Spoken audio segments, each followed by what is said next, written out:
பரிசுத்தமுள்ள எங்கள் பரலோக பிதாவே, உம்மை நன்றியோடு துதிக்கிறோம், ஸ்தோத்தரிக்கிறோம். ஆண்டவரே, இந்த 1 சாமுவேல் 31வது அதிகாரத்தை தொடர்ந்து நாங்கள் சிந்திக்க, தியானிக்க, இந்த அதிகாரத்தில் உள்ள சத்தியங்களை ஆராயவும், இந்த 1 சாமுவேல் புத்தகத்தில் உள்ள ஒவ்வொரு அதிகாரங்களையும் நாங்கள் தியானித்த நேரங்களுக்காக, நாட்களுக்காக உமக்கு நன்றி செலுத்துகிறோம். இப்போதும் இந்த நாளில் உம்முடைய வார்த்தையின் மூலம், உம்முடைய வார்த்தையில் உள்ள, வேதத்தில் உள்ள அதிசயங்களை நாங்கள் பார்க்கும்படி எங்கள் மனக்கண்களை திறந்தருளும், செவிகளை திறந்தருளும், இருதயத்தை திறந்தருளும். இதன் மூலமாக எங்கள் வாழ்க்கையில் நீர் திறக்க இருக்கிற உம்முடைய கதவுகளுக்காக, உம்முடைய அனுகூலமான வாசல்களுக்காக நன்றி செலுத்துகிறோம். சுவிசேஷம் பிரபலமாகும்படிக்கு இந்த நாளில் நாங்கள் சிந்திக்கிற வார்த்தைகள் எங்களுக்குள்ளும் எங்கள் மூலமாகவும் கிரியை நடப்பிக்க வேண்டும் என்று ஜெபிக்கிறோம். உம்முடைய வசனத்தை அனுப்பி எங்களை சமாதானப்படுத்தும், ஆறுதல் படுத்தும். உம்முடைய சத்தியத்தை அறிகிறதினால் உண்டாகிற விடுதலை உண்டாகட்டும். உம்முடைய வேதத்தை நேசிக்கிறவர்களுக்கு மிகுந்த மிகுந்த சமாதானம் உண்டே.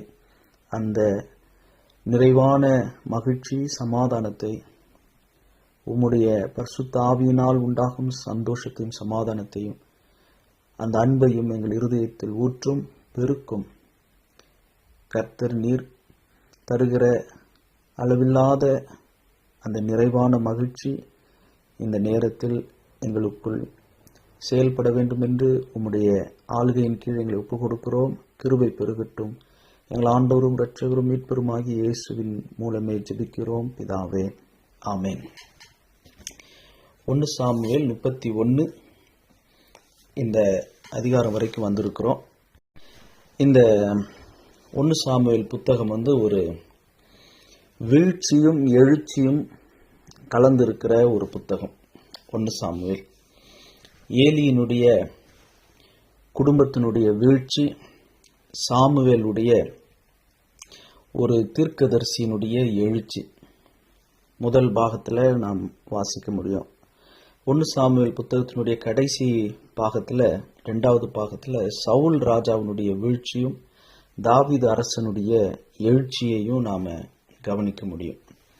2 விதமான மனிதர்கள், 2 விதமான ஊழியங்கள், வித்தியாசமான கிரியைகளை கர்த்தர் இந்த இஸ்ரவேல் தேசத்தில், இந்த 1 சாமுவேல் புத்தகம் எழுதப்படுகிற காலங்களில் இஸ்ரவேல் தேசத்தில் கர்த்தர் எப்படி கிரியை செய்கிறார், அவருடைய ஊழியங்கள், ஊழியக்காரர்கள் எப்படி வித்தியாசப்படுறாங்க, அவருடைய தெரிந்து கொள்ளுதல், அவருடைய அழைப்பு எவ்வளவு வித்தியாசமாக இருக்குது என்பதெல்லாம் இந்த 1 சாமுவேல் புத்தகத்தில் நாம் கவனிக்க முடியும்.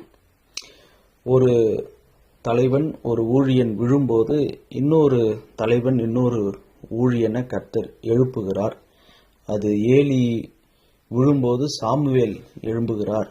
சவுல் விழும்போது தாவீதை கர்த்தர் எழுப்புகிறார். இந்த காலங்கள், நியாயாதிபதியின் காலங்கள் நிறைவு செய்து ராஜாக்களின் காலங்கள் ஆரம்பமானாலும் 2 விதமான ஊழிய பிரிவு, 2 விதமான காலங்கள் அங்கே வகுக்கப்பட்டு பிரிக்கப்பட்டிருந்தாலும் கர்த்தர் தான் ஆளுகை செய்கிறார்.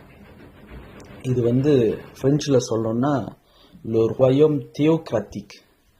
கர்த்தர் தான் இஸ்ரவேல் ஜனங்களை, அவருடைய ஜனங்களை, அவருடைய தேசத்தை, அவருடைய திட்டத்தை நிறைவேற்றுவதற்கு, அதாவது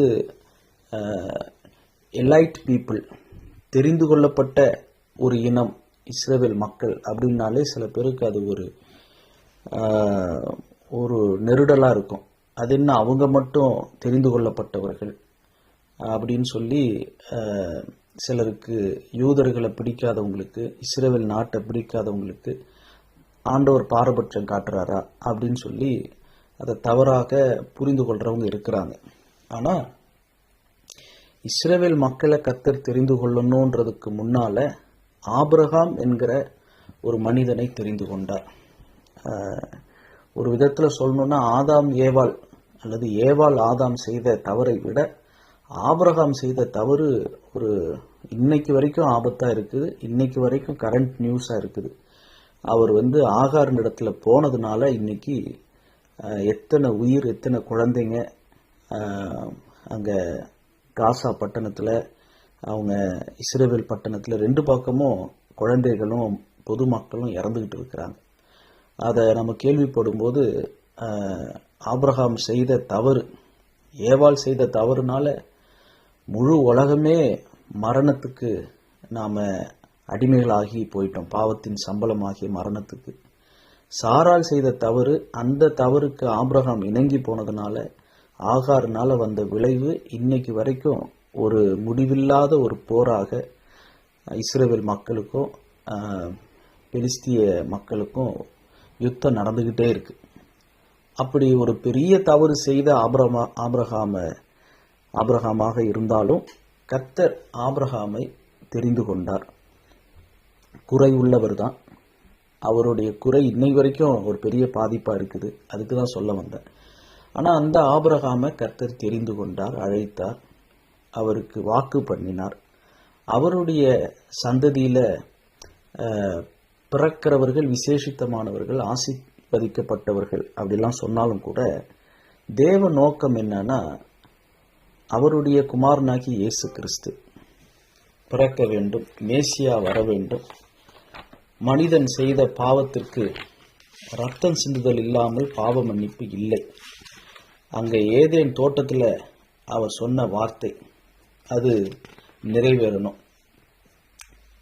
உனக்கும் ஸ்திரீக்கும் உன் வித்துக்கும் அவள் வித்துக்கும் பகை உண்டாக்குவேன், அவர் உன் தலையை நசுக்குவார், நீ அவர் குதிங்காலை நசுக்குவாய் என்று ஆதியாகமம் 3:15 சர்ப்பத்தை பார்த்து அங்க பிதாவாகிய தேவன் கர்த்தர் சொன்ன அந்த வாக்கு, அந்த பிராமிஸ், மனிதர்களுக்காக தேவன் வைத்திருந்த அந்த மீட்பின் பொருள், மீட்கும் திட்டம், அந்த பிளான் ஆஃப் சால்வேஷன் நிறைவேறுவதற்காக ஆண்டவர் ஆபிரகாமை தெரிந்து கொண்டு ஆபிரகாமினுடைய சந்ததியில அவருடைய குமாரனாகிய இயேசு கிறிஸ்து மனிதனாக அவதரிக்க வேண்டும், மனிதர்களுக்கு விசுவாசத்தின் மூலமாக தேவ நீதி பலிக்க வேண்டும், பாவ மன்னிப்பின் நிச்சயத்தை பெற்றுக்கொள்ள வேண்டும் என்கிற அந்த பிளான் ஆஃப் காட், அந்த தேவனுடைய திட்டம் நிறைவேறுவதற்கு கர்த்தர் தெரிந்து கொண்ட ஒரு பாத்திரம் ஆபிரகாம். அந்த ஆபிரகாமினுடைய சந்ததியில பிறந்த இந்த இஸ்ரவேல் மக்கள், இவர்களை கர்த்தர் தான் ஆளுகை செய்கிறார். சாமுவேலுடைய காலமா இருந்தாலும் சரி, அது தாவீதின் காலமாக இருந்தாலும் சரி, அது ஏலியினுடைய வீழ்ச்சியாக இருந்தாலும் சரி, சவுலுடைய வீழ்ச்சியாக இருந்தாலும் சரி, கர்த்தர் இருவகையான ஊழியங்களை இருவகையான வித்தியாசமான காலங்களிலும் கர்த்தரே அவருடைய தியோக்ராசியில அவர் ஆட்சி செய்கிறார் என்கிறத நாம இந்த ராஜ்யபாரத்தின் காலங்கள், ராஜாக்களின் காலங்கள், சவுல் முதல் துவங்கின இந்த காலத்துல கர்த்தருடைய ஆளுகையை நாம கவனிக்க முடியும். அதுக்கு ஆதாரமாக சில வசன பகுதிகள் என்று சொல்ல விரும்புகிறேன். 1 சாமுவேல் 9வது அதிகாரம் வசனங்கள் 16-17 வாசிக்கிறோம். 1 சாமுவேல் 9வது அதிகாரம் வசனங்கள் 16-17 கர்த்தர் சாமுவேலின் காது கேட்க சொன்ன வார்த்தை என்ன? நாளை இந்நேரத்திற்கு பென்யமின் நாட்டானாகிய ஒரு மனுஷனை உன்னிடத்தில் அனுப்புவேன், அவனை என் ஜனமாகிய இஸ்ரவேலின் மேல் அதிபதியாக அபிஷேகம் பண்ண கடவாய். அவன் என் ஜனத்தை பெலிஸ்தரின் கைக்கு நீங்களாக்கி ரட்சிப்பான். என் ஜனத்தின் முறையிடுதல் என்னிடத்தில் வந்து எட்டினபடியானால் நான் அவர்களை கடாட்சித்தேன் என்று வெளிப்படுத்தியிருந்தார். சாமுவேல் சவுலை கண்டபோது கர்த்தர் அவனிடத்தில், இதோ நான் உனக்கு சொல்லியிருந்த மனுஷன் இவனே, இவன்தான் என் ஜனத்தை ஆளுவான் என்றார். கர்த்தர் ஊழியர்களை அவருடைய ஊழியத்திற்கு அவரே நிறுவுகிறவர், அவர் தான் எஸ்டாப்ளிஷ் பண்றாரு. பிரெஞ்சில் சொல்லணும்னா செல்வி கி எத்தாப்லி.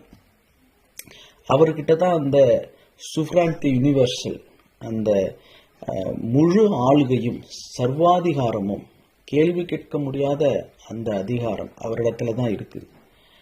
அவர்தான் ஊழியர்களை அவருடைய ஊழியத்திற்கு, அவருடைய ஜனத்திற்கு, அவருடைய திட்டத்திற்கு நிறுவுகிறவர் என்பதை ராஜாக்களின் காலத்தின் துவக்கத்தில் சவுல் முதல் ராஜாவாக கர்த்தர் அனுமதிக்கும் போதும் கூட இந்த 1 சாமுவேல் 9, 16, 17 கர்த்தர் சாமுவேல் இடத்துல சொன்னதை வைத்து கர்த்தர் தான் ராஜாவை சவுலை அனுமதித்தார், ஜனங்களுடைய விருப்பத்திற்கேற்ப அவரே நிறுவினார் என்பதற்கு இந்த வசனம் ஒரு உதாரணம். அடுத்தது 1 சாமுவேல் 15வது அதிகாரத்தில் வாசிக்கிறோம். ராஜாக்களின் காலங்களில் கர்த்தர் எப்படி அவருடைய திட்டத்தை, அவருடைய ஜனத்தை, அவர் தெரிந்து கொண்ட ஆபிரகாமின் சந்ததியை அவர் எப்படி பாதுகாத்து பராமரித்து அவருடைய நோக்கத்தை நிறைவேற்றுகிறதற்கு கர்த்தர் எப்படி நெடுகவே அவருடைய கிரியை நடப்பிக்கிறார் என்பதற்காக இந்த வசனங்களை தியானிக்கிறோம். 1 சாமுவேல் 15வது அதிகாரம் வசனங்கள் 2-3 வாசிக்கிறோம். இங்க சாமுவேல் சவுலை நோக்கி சொன்ன வார்த்தை, கர்த்தருடைய வார்த்தைகளை சொல்றாரு. சேனைகளின் கர்த்தர் சொல்லுகிறது என்னவென்றால், 1 சாமுவேல் 15:2-3 சேனைகளின் கர்த்தர் சொல்லுகிறது என்னவென்றால், இஸ்ரவேலர் எகிப்திலிருந்து வந்தபோது அமலேக்கு அவர்களுக்கு வழிமறித்த செய்கையை மனதிலே வைத்திருக்கிறேன். இப்போதும் நீ போய் அமலேக்கை மடங்கடித்து அவனுக்குண்டான எல்லாவற்றையும் சங்கரித்து அவன் மேல் இரக்கம் வைக்காமல் புருஷரையும் ஸ்திரீகளையும் பிள்ளைகளையும் குழந்தைகளையும் மாடுகளையும் ஆடுகளையும் ஒட்டகங்களையும் கழுதைகளையும் கொன்று போட கடவாய் என்கிறார் என்று சொன்னான். இதுல என்ன தெரிந்து கொள்றோம்? கர்த்தரே உத்தரவிடுகிறார், அவரே நிறுவுகிறார், அவரே உத்தரவிடுகிறார். அவர்தான் இஸ் ஆர்டரிங் காட், அவர்தான் ஆர்டர் கொடுக்கிறார். அவர்தான் இஸ் ஒன் இன் சார்ஜ் அல்லது பொறுப்பாளராக இருக்கிறார். செல்விக்கு கொமாண்ட், எதை எப்போது செய்ய வேண்டும், யாரை கொண்டு செய்ய வேண்டும், அந்த அதிகாரத்தை, அந்த பொறுப்பை, அந்த உத்தரவை அவர்தான் சாமுவேல் மூலமாக சவுலுக்கு கொடுக்கிறார். ராஜாவானாலும் கூட சாமுவேல் மூலமாக கர்த்தரே உத்தரவிடுகிறார். மூன்றாவது நம்ம பார்க்க முடியும் 1 சாமுவேல் அதே 15வது அதிகாரத்தில் 26லையும் 28லையும் வாசிக்கிறோம். சாமுவேல் சவுலை பார்த்து, நான் உம்மோடே கூட திரும்பி வருவதில்லை, கர்த்தருடைய வார்த்தையை புறக்கணித்தீர், நீர் இஸ்ரவேலின் மேல் ராஜாவாய் இராதபடிக்கு கர்த்தர் உம்மையும் புறக்கணித்து தள்ளினார் என்றான். 28 அப்பொழுது சாமுவேல் அவனை நோக்கி, கர்த்தர் இன்று உம்மிடத்திலிருந்த இஸ்ரவேலின் ராஜ்யத்தை கிழித்து போட்டு உம்மை பார்க்கிலும் உத்தமனாய் இருக்கிற உம்முடைய தோழனுக்கு அதை கொடுத்தார். இங்க கர்த்தர் தான் நிராகரிக்கிறவர், அவர்தான் பணி நீக்கம் செய்கிறவர் அல்லது அவர்தான் அகற்றுகிறவர். C'est lui qui établit, c'est lui qui commande et c'est lui qui destitue. Dismiss பண்ணி, நிராகரித்து, ரிமூவ் பண்ணி அல்லது பணி நீக்கம் செய்து அகற்றுகிறவரும் கர்த்தர் தான். அவர் தான் இஸ்ரவேலை கவர்ன் பண்றார். அவர் ஊழியர்களை நிறுவினார், அவர் தான் ஊழியர்களுக்கு உத்தரவிடுகிறார். அவருக்கு கீழ்ப்படியாத போது அவர் தான் ஊழியர்களை அகற்றுகிறார்.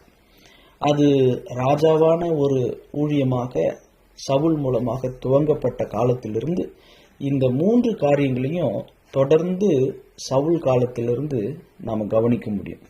ஆக கர்த்தர் தான் ஏலியின் காலத்திலையும் சாமுவேலுடைய காலத்திலையும் சவுலுடைய காலத்திலையும் தாவீதினுடைய காலத்தை தொடர்ந்து அவர்தான் இஸ்ரவேலை அவருடைய நோக்கத்தை நிறைவேற்றுவதற்காக, ரட்சிப்பின் திட்டத்தை நிறைவேற்றுவதற்காக அவர்தான் கவர்ன் பண்ணி அவர்தான் ஆளுகை செய்கிறார் என்பதற்கு இந்த வசனங்கள் எல்லாம் பின்னால மேல கர்த்தருடைய ஆளுகையை தொடர்ந்து நாம் கவனிப்பதற்காக இந்த வசனங்களை நான் முதல்ல இந்த நாளின் தியானத்தில் நான் வாசித்தேன். ஊழியர்கள் விழுந்தாலும் கர்த்தர் ஊழியர்களை எழுப்புகிறார் அவருடைய வேலையை செய்வதற்காக என்பதை நாம் இந்த 1 சாமுவேல் புத்தகத்தில் நாம் கவனிக்க வேண்டும். இன்னொரு முக்கியமான பாடம் என்னன்னா, சாமுவேலுடைய காலத்தில் எப்படி இஸ்ரவேல் தேசத்தின் எதிரிகள் பழைய ஏற்பாட்டு காலத்தில் அவங்க மாம்சத்தோடு ரத்தத்தோடும் போரிட்டாங்க. கண்ணுக்கு கண் பல்லுக்கு பல். ஆண்டவருடைய நீதியான அவருடைய உடனடி தண்டனை, அவருடைய கோபம், உடனே அங்க தண்டனை வந்ததை நம்ம பழைய ஏற்பாட்டில் வாசிக்கிறோம். புதிய ஏற்பாட்டில் கிருபையின் காலத்தில் இருக்கிறோம். சாமுவேலுடைய காலத்தில் எப்படி இருந்தது? 1 சாமுவேல் 7வது அதிகாரத்தில் வாசிக்கிறோம். 1 சாமுவேல் 7வது அதிகாரம் 13வது வசனத்தில் வாசிக்கிறோம். இந்த பிரகாரம் பெலிஸ்தர் அப்புறம் இஸ்ரவேலின் எல்லையிலே வராதபடிக்கு தாழ்த்தப்பட்டார்கள். கடைசி வரி, சாமுவேலின் நாளெல்லாம் கர்த்தருடைய கை பெலிஸ்தருக்கு விரோதமாய் இருந்தது. சாமுவேலுடைய காலத்துல எப்படி இருந்தது? கர்த்தருடைய கை பெலிஸ்தருக்கு விரோதமாய் இருந்தது. The hand of the Lord was against the Philistines all the days of Samuel. சாமுவேலுடைய காலங்கள், அந்த குறிப்பிட்ட காலங்கள், கர்த்தருடைய கை பெலிஸ்தியருக்கு விரோதமாக இருந்தது. ஆனால் சவுலுடைய காலத்தில் எப்படி இருந்ததுன்னா, 1 சாமுவேல் 14வது அதிகாரம் 52வது வசனத்தில் வாசிக்கிறோம். 1 சாமுவேல் 14:52, சவுல் இருந்த நாள் எல்லாம் பெலிஸ்தரின் மேல் கடினமான யுத்தம் நடந்தது. சாமுவேலுடைய நாட்களில் கர்த்தருடைய கை பெலிஸ்தியருக்கு விரோதமா இருந்தது. ஏன்? அந்த 1 சாமுவேல் 7வது அதிகாரத்தை நீங்க வாசித்து பார்த்தீங்கன்னா, ஆரம்பத்தில் 5வது வசனத்தில் வாசிக்கிறோம், நான் உங்களுக்காக கர்த்தரை மன்றாடும்படிக்கு சாமுவேல் இஸ்ரவேல் ஜனங்களுக்காக மன்றாடினார். இஸ்ரவேல் மக்களும் கேட்டுக்கிட்டாங்க. 8வது வசனத்தில், நம்முடைய தேவனாகிய கர்த்தர் எங்களை பெலிஸ்தரின் கைக்கு நீங்களாக்கி ரட்சிக்கும்படிக்கு எங்களுக்காக அவரை நோக்கி ஓயாமல் வேண்டிக் கொள்ளும் என்றார்கள். ஜனங்களும் சாமுவேலிடத்தில் ஜெபித்துக் கொள்ளும்படி, ஓயாமல் வேண்டிக் கொள்ளும்படி கேட்டுக்கிட்டாங்க. சாமுவேலும் ஜனங்களுக்காக, இஸ்ரவேலர்களுக்காக கர்த்தரிடத்துல மன்றாடினார். ஜெபத்தின் விளைவாக சாமுவேலுடைய நாட்கள்ல கர்த்தருடைய கை பெலிஸ்தருக்கு விரோதமாக சாமுவேலின் நாளெல்லாம் இருந்தது. ஆனா சவுலுடைய நாட்கள்ல அப்படி இல்லை. 1 சாமுவேலை நாம் வாசித்தபடி சவுல் ஒரு ஜெப வீரனாகவோ ஆராதனை வீரனாகவோ, அவர் கர்த்தரை தேடுகிறவராகவோ கர்த்தரை கீழ்ப்படுகிறவராகவோ அவர் இல்லாததுனால 1 சாமுவேல் 14:52 வாசிக்கிறோம், சவுல் இருந்த நாளெல்லாம் பெலிஸ்தரின் மேல் கடினமான யுத்தம் நடந்தது. எப்போதும் ஒரு வார் மோட்லேயே தான் இருந்துகிட்டு இருந்தாங்க. நியாயாதிபதிகள் 21ல் 25வது வசனத்துல வாசிக்கிறோம், சவுலுடைய மனநிலை எப்படி இருந்தது? ஏலியினுடைய காலத்துக்கு முன்ன மக்கள் எப்படி இருந்துகிட்டு இருந்தாங்க? சாமுவேல் வருகிறதுக்கு முன்ன மக்களுடைய மனநிலை எப்படி இருந்துச்சுன்னா, நியாயாதிபதியில் கடைசி அதிகாரம் 25 கடைசி வரி, அவன் தன் பார்வைக்கு சரி போனபடி செய்து வந்தான். அவங்க விருப்பப்படி. இன்னைக்கு இந்த வசனம் அப்படியே இன்னைக்கு கரண்ட் டேட்டுக்கு ஒத்து போகும். இன்னைக்கு ஒவ்வொரு நாட்டு தலைவர்களும் அவங்கவுங்க பார்வைக்கு சரி போனபடி, என்னுடைய ஆயுதங்களை நான் வித்தா எனக்கு போதும், என்னுடைய நாட்டுக்கு எப்படி நான் வரி ஏற்ற முடியும், நான் எப்படி இந்த நாடு யுத்தம் சண்டை போட்டுக்கிறாங்கன்னா நான் யார் பக்கம் நின்னா எனக்கு லாபம் அப்படின்னு ஒவ்வொரு நாடும் அவங்கவுங்க பார்வைக்கு சரியானதை, நலமானதை, சுயநலமாக தான் தேடுறாங்க. ஒரு விதத்தில் இந்த நியாயாதிபதிகள் 21-25 நம்முடைய காலத்து நாடுகளுக்கும் பொருந்தும், சபைகளுக்கும் பொருந்தும், குடும்பங்களுக்கும் பொருந்தும். அவங்கவுங்க தன் பார்வைக்கு சரி போனபடி, எனக்கு எது லாபம், எனக்கு எது பாதுகாப்பு, நான் என்ன செஞ்சா எனக்கு மரியாதை கிடைக்கும் அப்படின்னா அவங்கவுங்களுடைய காரியங்களை பார்த்துக்கிறாங்க. ஒரு நாட்டுக்கு அப்படி பார்த்துக்கிறாங்க, ஓகே. ஒரு குடும்பத்துக்கு சுயநலமாக பார்த்துக்கிறாங்க, ஓகே. ஆனால் ஒரு சபையும் ஊழியமும் கூட இப்படி பார்த்துக்கிறது தான் வேதனையாக இருக்குது. இதை செய்கிறதுனால கர்த்தருடைய நாமத்துக்கு எப்படி மகிமை வரும்? இந்த சிந்தனையினால, இந்த தீர்மானத்தினால, இந்த முடிவுனால எப்படி சுவிசேஷம் இன்னும் பிரபலமாகும், இன்னும் எப்படி சுவிசேஷம் முன்னேறும், எப்படி மிஷினரி ஊழியம் இன்னும் முன்னேற்றம் அடையும், எப்படி இளம் வாலிப சமுதாயத்துக்கு ஒரு தேவபக்தியான ஒரு சந்ததியை உருவாக்க முடியும். இதை தான் நம்ம நோக்கணுமே, கவனிக்க முடிய என்னுடைய ஊழியத்துக்கு எது லாபம், நான் எப்படி ஒரு கட்டடத்தை கட்டிக்கலாம், நான் எப்படி நான். ஆனால் இதை நாம் ஆண்டவராக இயேசு கிறிஸ்து நம்ம சொல்லி கொடுத்ததுன்னா, பாம்பை போல நம்ம வினா உள்ளவர்கள், அது புறாக்களை போல கபடற்றவர்கள். அந்த விஸ்டமும் வேணும், அந்த இன்னோசன்ஸையும் வேணும், ஞானமும் வேணும். நம்ம ஒரு காரியத்தை செய்யறதுக்கு முன்னாடி திட்டமிடணும். அதனுடைய விளைவு என்ன, அதனுடைய பலன் என்ன, அதனுடைய லாபமானவைகள் எவைகளோ அவைகளெல்லாம் நான் நஷ்டம்னு விட்டுட்டேன். எந்த லாபத்தை நஷ்டம்னு விட்டுட்டாரு? அதை நம்ம புரிஞ்சுக்கணும். அதாவது யாக்கோபு 3வது அதிகாரத்தில் வாசிக்கிறோம், என் சகோதரரே அதிக ஆக்கினை அடைவோம் என்று அறிந்து உங்களில் அநேகர் போதகராகாதிருப்பீர்களாக. இந்த வசனத்தின்படி அநேகர் போதகர் ஆகக்கூடாது, போதகர் ஆகாதிருப்பீர்களாக, ஏன்னா அதிக ஆக்கினை அடைவோம் அப்படின்னு யாக்கோபு சொல்றாரு.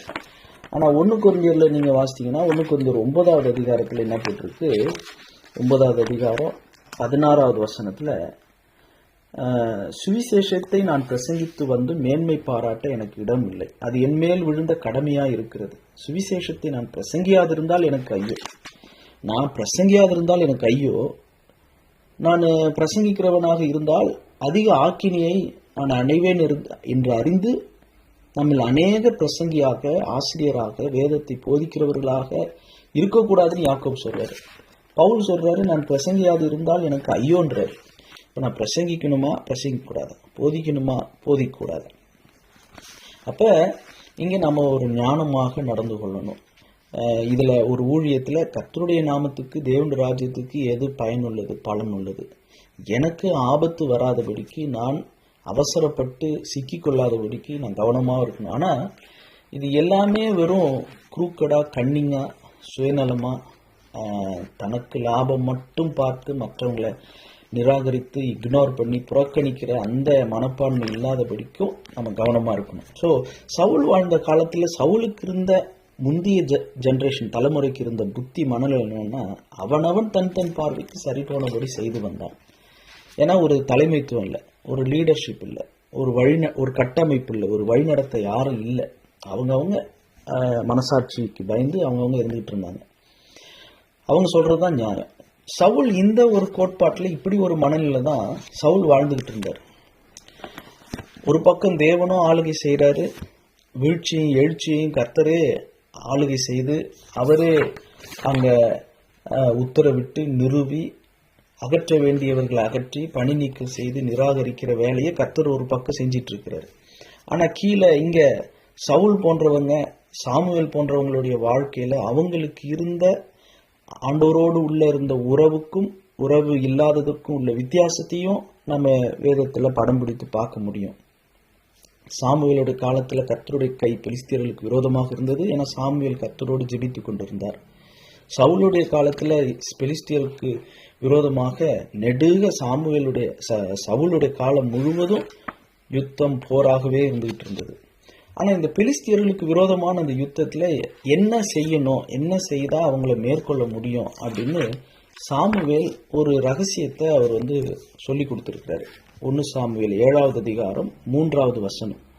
சாமுவேல் இஸ்ரவேல் குடும்பத்தார் யாவரையும் நோக்கி, நீங்கள் உங்கள் முழு இருதயத்தோடும் கர்த்தரிடத்தில் திரும்புகிறவர்களானால் அந்நிய தேவர்களையும் அஸ்தரோத்தையும் உங்கள் நடுவில் இருந்து விலக்கி உங்கள் இருதயத்தை கர்த்தருக்கு நேராக்கி அவர் ஒருவருக்கே ஆராதனை செய்யுங்கள், அப்பொழுது அவர் உங்களை பெலிஸ்தியருடைய கைக்கு நீங்களாக்கி விடுவார் என்றான்.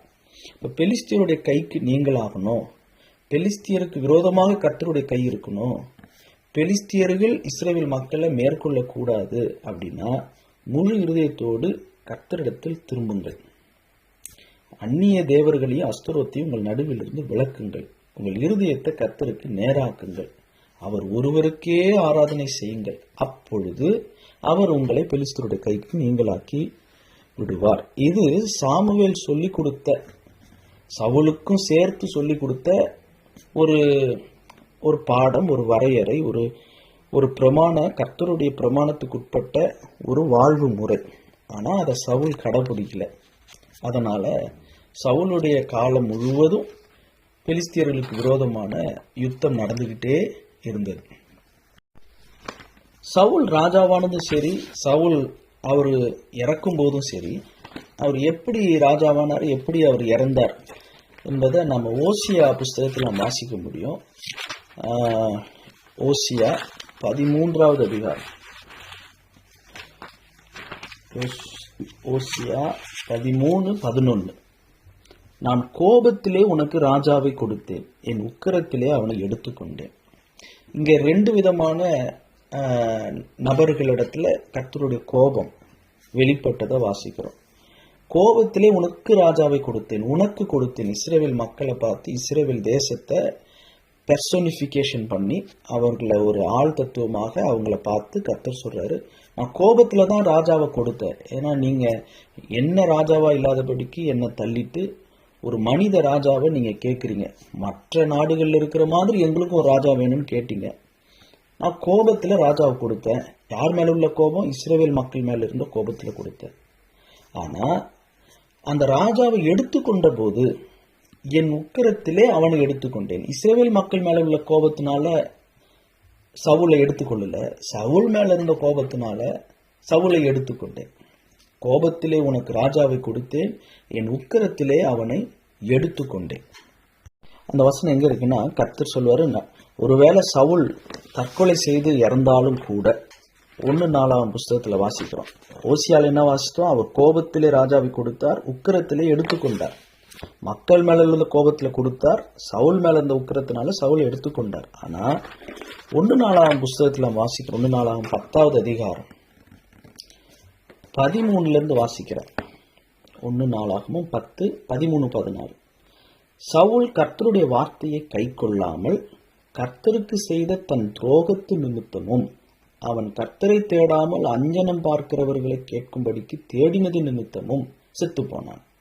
அதற்காக அவர் அவனை கொன்று ராஜ்யபாரத்தை ஈசாயின் குமாரனாகி தாவீது வசமாக திருப்பினார்.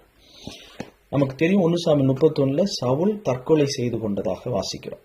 அது 2 சாமுவேல் 1வது அதிகாரத்துல வேற மாதிரி எழுதியிருக்கு, 1 சாமுவேல் 31 வேற மாதிரி எழுதியிருக்கு. ஆனா அதை ஒரு கோர்வையாக புரிந்து கொள்ளணும்னா 1 சாமுவேல் 31:4 வாசிச்சுட்டு 2 சாமுவேல் 1:8-10 வாசிச்சுட்டு அப்புறம் 1 சாமுவேல் 31:8-9 வாசிக்கணும். அது மட்டும் கொஞ்சம் வேகமா வாசிச்சிடலாம்.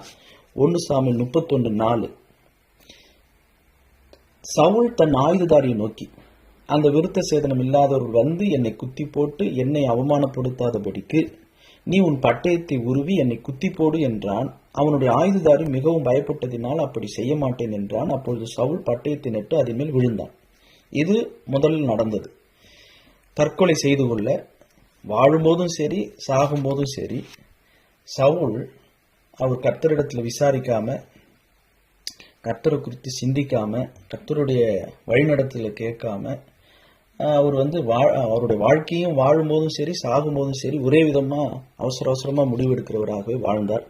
இது 31 முதலில் நடந்தது. அவர் பட்டயத்தை நட்டு அதன் மேல் விழுந்து அவர் விழுந்தார்னு வாசிக்கிறோம். அடுத்து நடந்தது என்னன்னா, அதுக்கப்புறம் ஆயுததாரியும் பட்டயத்தை அவரும் சவுல் செத்து போனதை ஆயுததாரி கண்டபோது அவனும் தன் பட்டயத்தின் மேல் விழுந்து அவனோடு சவுலோடு கூட செத்து போனான். இப்படின்னு நம்ம 1 சாமுவேல் 31 வாசிக்கிறோம். ஆனா அதுக்கு அடுத்து நம்ம வாசிக்க வேண்டிய அந்த ஒழுங்கு என்னன்னா 2 சாமுவேல் எழுதியிருக்கு. 2 சாமுவேல் 1வது அதிகாரம் 8 வாசிக்கிறேன். 8, 9, 10. இந்த அமலேக்கியன் சொல்ற வாக்கு மூலம், சவுல் நீ யார் என்று என்னை கேட்டார். அமலேக்கியன் சொல்றாரு. அமலேக்கியன் சொல்றான், சவுல் என்னை பார்த்து நீ யார் என்று கேட்டார். நான் அமலேக்கியன் என்று சொன்னேன். அவர் என்னை நோக்கி, நீ என் அண்டையில் கிட்ட வந்து நின்று என்னை கொன்று போடு, என் பிராணன் முழுதும் இன்னும் போகாததினால் எனக்கு வேதனையா இருக்கிறது என்றார். அப்பொழுது நான் அவர் விழுந்த பின்பு, அதாவது பட்டயத்தை நெட்டு அதன் மேல் விழுந்த பின்பு பிழைக்க மாட்டார் என்று நிச்சயித்து அவர் அண்டையில் போய் நின்று அவரை கொன்று போட்டேன். பிற்பாடு அவர் தலையின் மேல் இருந்த முடியையும், அதாவது அவர் கிரீடத்தையும், அவர் புயத்தில் இருந்த அஸ்தகடக்கத்தையும் எடுத்துக்கொண்டு அவைகளை இங்கே என் ஆண்டவனிடத்தில் கொண்டு வந்தேன் என்றான். இது 2வதா நடந்தது. ஆனா இந்த அமலேக்கியன் சவுல கழுத்தை அறுத்தோ தலையை வெட்டியோ சாகடிச்சிருக்க வாய்ப்பே இல்லை. ஏன்னா கழுத்தை நெரிச்சுதான் சாகடிச்சிருக்க வாய்ப்பு உண்டு, மூச்சு அடைக்கிறதுக்கு. அதுதான் நடந்திருக்கணும். அதுக்கு அடுத்த சம்பவம் என்ன நடக்குதுன்னா 1 சாமுவேல் 31, 8, 9. மறுநாள்ல இந்த போருக்கு போனவங்களுக்கு அவங்களுக்கு கிடைக்கிற சம்பளம் என்னன்னா, ஜெயிச்சவங்க கொள்ளை அடிப்பதற்காக எதிரி நாட்டு வீரர்கள் செத்து கிடக்கிற இடத்துல போய் அவங்க போய் கொள்ளையடிக்க முடியுமோ கொள்ளையடிக்கிறது தான் ஒவ்வொரு ஜெயித்த போர் வீரர்களுக்குரிய ஒரு பரிசு. 1 சாமுவேல் 31, 8, 9. வெட்டுண்டவர்களை உரிந்து கொள்ள பெலிஸ்தர் மறுநாள் வந்தபோது அவர்கள் சவுலும் அவன் 3 குமாரரும் கில்போவா மலையிலே விழுந்து கிடக்கிறதை கண்டு அவன் தலையை வெட்டி அவன் ஆயுதங்களை எடுத்துக்கொண்டு தங்கள் விக்கிரகங்களின் கோவில்களிலும் ஜனங்களுக்குள்ளும் செய்தியை பிரசித்தப்படுத்தும்படி அவைகளை பெலிஸ்தர் தேசத்தில் சுற்றிலும் அனுப்பி அவங்க சவுளுடைய ஆயுதங்களை எடுத்துக்கொண்டதாக நாம் வாசிக்கிறோம். ஸோ இந்த கோர்வையா வாசிக்கணும்னா இந்த ஒழுங்கு முறை என்னன்னா, முதல்ல அவர் சவுல் தற்கொலை முயற்சி செய்ய அவர் பட்டயத்தை நட்டு விழுகிறாரு. ஆனா உயிர் இன்னும் போகல. வழியா போன அமலேக்கியனை சந்தித்து அமலேக்கியனை பார்த்து நீ யாருன்னு கேட்டு என்னை கொன்று போடுன்னு கேட்கிறாரு. ஆயுததாரிட்ட அவர் என்ன குத்தி போடுனார். 4வது வசனம் 1 சாமுவேல் 31:4 பெலிஸ்தியர்கள் கையில நான் பாடுபட்டு சிம்சோன் அவங்க படுத்தின வேதனையை போல என்னையும் அவங்க கண்ணை பிடுங்கி அவங்க என்னை வேடிக்கை பொருளை ஆக்கிட போறாங்க. ஏன்னா ஏற்கனவே சிம்சோனுக்கு நடந்தது சவுலுக்கு தெரியும். நியாயாதிபதிகள் 16:21 படி சிம்சோனுக்கு நியாயாதிபதியின் காலத்தில் நடந்தது சவுலுக்கு அவர் வாசிச்சிருக்கிறாரு, சரித்திரம் தெரியும். அதே போல பெலிஸ்தியர்களின் கண்ணை பிடுங்கி என்னை ரொம்ப அவங்க அவமானப்படுத்தி வேதனைப்படுத்துவாங்க, அதனால என்னை குத்தி போடுனாரு. ஆனா அமலேக்கியன்ட்ட குத்தி போடுன்னு சொல்லல, என்ன கொன்று போடுன்றாரு. இந்த அமலேக்கியன் கொன்ன பிற்பாடு மறுநாள் பெலிஸ்தியர்கள் சவுல் செத்த பிணத்தினுடைய தலைய அவங்க வெட்டிக்கிட்டு போயிருக்கலாம். இதுதான் சவுளுடைய வாழ்க்கையில நடந்திருக்கும். ஆனா ஓசியா 13 வாசிக்கிறோம், நான் உக்கிரத்திலே அவனை எடுத்துக்கொண்டேன், கோபத்திலே அவனை கொடுத்தேன்றார். ஆனா 1 புஸ்தகத்துல இன்னொன்னு வாசிக்கிறோம். இப்ப நம்ம வாசித்தோம் 1 நாளாகமம் 10வது அதிகாரம் வசனங்கள் 13-14 சவுல் கர்த்தருடைய வார்த்தை கை கொள்ளாமல் கர்த்தரை தேடாமல் போனதுனால, அந்நியனம் பார்க்கிறவர்களை தேடினதுனால, கர்த்தருக்கு செய்த துரோகத்து நிமித்தம் செத்து போனான். எதனால சவுல் செத்து போனதாக இங்க 13வது வசனத்துல வாசிக்கும். கர்த்தருடைய வார்த்தையை கை கொள்ளல, கர்த்தரை தேடல, அதனால செத்து போனான். 14 அதற்காக அவர் அவனை கொன்று. சவுல் தான் தன்னை மாய்த்து கொண்டதாக நாம 1 சாமுவேல் கடைசி அதிகாரத்திலே 2 சாமுவேல் 1வது அதிகாரத்தையும் வாசிக்கிறோம். ஒரு பக்கம் அமலேக்கியன் கொன்றதாகவும் வாசிக்கிறோம். செத்த பணத்தை தலையை பெலிஸ்தியர்கள் வெட்டினதாக வாசித்தோம். சவுலாகவே தற்கொலை செய்து கொள்ள அவர் பட்டயத்தை நட்டு விழுந்ததாகவும் வாசிக்கிறோம். ஆனா இதுக்கு மேல கர்த்தர் சவுளுடைய ஆவி சவுலை விட்டு பிரிவதற்கு அவர் அவனை கொன்று ராஜ்யபாரத்தை ஈசாயின் குமாரனாகி தாவீது வசமாக திருப்பினார். அப்படின்னா அந்த மரண தருவாய் மட்டும் அவர் அவனை கொன்றுன்னு அர்த்தம் இல்லை. சவுல் மரிப்பதற்காக, அழிவதற்காக, தாவீதின் வசமாக ராஜ்யபாரத்தை திருப்புவதற்காக, சவுலுக்கும் இஸ்ரவேலர் மக்களுக்கும் எதிர்த்து நடந்த அந்த கில்போவா மலையில் நடந்த அந்த பெலிஸ்தியருக்கு விரோதமான யுத்தத்துல பெலிஸ்தியர்கள் எய்த அந்த அம்பு சவுலை படுவதற்கு, சவுல் காயப்படுவதற்கு, சவுளுடைய மீறுதலின் நிமித்தம் சவுளுடைய 3 பிள்ளைகள் மீது நியாய தீர்ப்பு வருவதற்கு, சவுலும் சவுளுடைய 3 ஆண் பிள்ளைகளும் அங்க கில்போவா மலையில செத்து போவதற்கு, பெலிஸ்தியர்கள் மேற்கொள்வதற்கு கர்த்தர் சவுலை கொன்றார். கர்த்தர் தான் அங்க ராஜ்யபாரத்தை தாவீதின் பக்கம் திருப்புறார். இங்க why God killed Saul அப்படின்றத நாம் இந்த 1 நாளாம் 10வது அதிகாரத்துல வாசிக்க முடியும். சவுல் தன்னுடைய டினாஸ்டி, அதாவது தன்னுடைய பிரெஞ்சில் டினாஸ்டின்னு சொல்லுவாங்க, அவருடைய ஆள்குடி, அவருடைய ராஜ்யம், இதை இழந்தது இல்லாம 2 சாமுவேல் 1 நாம் வாசித்தபடி கடைசியா அவருடைய தலைமுடி, அதாவது அவருடைய முடினா அவருடைய தலையிலிருந்த கிரீடம், he lost his crown, அதையும் அவர் இழந்துட்டார். இதை வாசிக்கும் போது நமக்கு ஒரு எச்சரிப்பு என்ன? வெளிப்படுத்தின விசேஷத்துல 3வது அதிகாரம் 11வது வசனத்துல வாசிக்கிறோம், இதோ சீக்கிரமாய் வருகிறேன், ஒருவனும் உன் கிரீடத்தை எடுத்துக்கொள்ளாதபடிக்கு உனக்குள்ளதை பற்றி கொண்டிரு. இந்த ஆண்டவர் நம்ம ஒவ்வொருத்தவங்களுக்கும் ஒவ்வொரு கிருபை, வரங்கள், தாளந்துகள், ஊழிய அழைப்பு கொடுத்திருக்கிறாரு. அதை நாம் பற்றி கொண்டிருக்கும் போது நம்முடைய கிரீடத்தை இன்னொருத்தவங்க எடுத்துக்கொள்ளாதபடிக்கு நாம் ஜாக்கிரதையா இருக்கணும். இந்த வார்த்தை இங்க சவுல் இழந்த அந்த கிரீடத்தோடு ஒப்பிட்டு பார்க்கும்போது நாமும் நமக்கு கொடுத்திருக்கிற கிரீடங்களை இழந்து விடாதபடிக்கு நாம் கவனமா இருக்கணும்ன்றதும் ஒரு பாடமாக நாம் கற்றுக்கொள்றோம். இந்த சாமுவேல் சவுல் இந்த இரு காலங்களுக்கு இடையில கர்த்தருடைய ஆளுகையை குறித்து சிந்தித்தோம். அதாவது 2 நியாயாதிபதிகள் அல்லது ஆசாரியர்கள், 2 ராஜாக்கள், இவங்களுடைய வீழ்ச்சி எழுச்சியை நம்ம சிந்தித்தோம். சாமுவேலுடைய காலத்திலையும் சவுலுடைய காலத்திலையும் பெலிஸ்தியர்களுக்கு விரோதமாக இருந்த இஸ்ரவேல் மக்கள் எப்படி இருந்தாங்க. சாமுவேலுடைய தலைமைத்துவ காலத்தில் கர்த்தருடைய கை எப்படி பெலிஸ்தியர்களுக்கு விரோதமாக இருந்தது, பெலிஸ்தியருடைய காலத்தில் எப்படி பெலிஸ்தியர்களுக்கும் இஸ்ரவேல் மக்களுக்கும் நெடுகவே யுத்தம் இருந்தது. எதனால சவுல் இறந்தார்? அவருடைய உக்கிரத்தினால கர்த்தர் சவுலை கொன்றார் என்றுதான் 1 நாளாகமும் 10 வாசிக்கிறோம். அது தற்கொலையாக இருந்தாலும் கர்த்தருடைய அனுமதி இல்லாம சவுலுடைய உயிர் போயிருக்காது. ஸோ கர்த்தர் அதை அனுமதித்தார், அவரே சவுலை கொன்றார் என்று 1 நாளாகமும் 10:14 நாம் வாசித்தோம். இது ஒரு பக்கம் இருக்க, நடுவில் பிராக்கெட்ல ஒரு சின்ன ஒரு ஒரு பாடத்தையும் நம்ம கற்றுக்கொள்ளலாம். 1 சாமுவேல் 31 சவுலுடைய ஆயுததாரி, இந்த ஆயுததாரியுடைய ஒரு தர்ம சங்கடமான ஒரு சூழ்நிலை, அது ரொம்ப ஒரு கஷ்டம். அதுக்கு பேர் தார்மீக சங்கடம் அப்படின்னு சொல்லலாம், மாரல் டைலமா. அதாவது தன்னுடைய ராஜா ஒரு கட்டளை இடுறாரு, அந்த கட்டளைய இந்த ஆயுததாரி மீறுறதுனால அவரே தனக்கு தண்டனையும் கொடுத்துக்கிறாரு. இது ஒரு இக்கட்டான ஒரு சூழ்நிலை. நம்ம ஒரு தார்மீக இக்கட்டான சூழ்நிலையை எதிர்கொள்ளும் போது நம்முடைய தேர்வு அதுதான் நம்மை வடிவமைக்கிறது. மனுஷர்களுடைய கட்டளைகளுக்கு மேலாக கடவுளுடைய சட்டத்தை நாம் பின்பற்ற நமக்கு ஒரு தைரியம் வேணும். ஏன்னா ஆயுததாரிக்கு தெரியும் கொலை செய்யக்கூடாது, அது கர்த்தருடைய பிரமாணம். யாத்ராம 20:13 நாம் வாசிக்கிறோம், கொலை செய்யாதிருப்பாயாக. இது எல்லா இஸ்ரவேல் மக்களுக்கு இருக்கிற ஒரு பிரமாணம், ஒரு கட்டளை. ஒருவருடைய உயிரை எடுப்பதற்கு யாருக்கும் எந்த உரிமையும் இல்லை.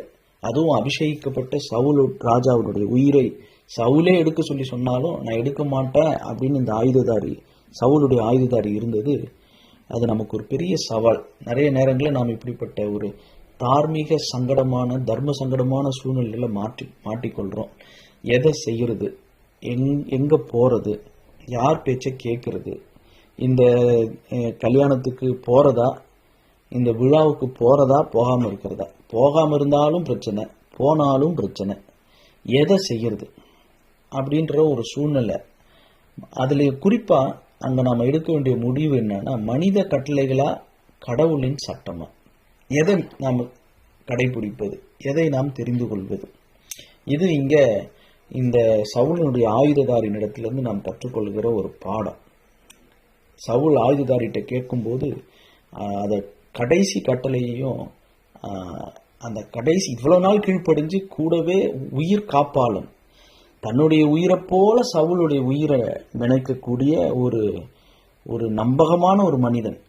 அந்த மனிதன் சவுளுடைய உயிரோடு ஒட்டி இருந்த ஒரு உயிர், சவுளுடைய ஆயுததாரனுடைய உயிர். ஆனா நான் எப்படி கொலை செய்வேன், அதாவது என்னை நான் கொல்லுவதும் சவுளை கொல்லுவதும் ஒண்ணுதான், அதுக்கு நான் என்னையே கொல்லுகிறேன்ற ஒரு முடிவை இந்த ஆயுததாரி எடுத்தது.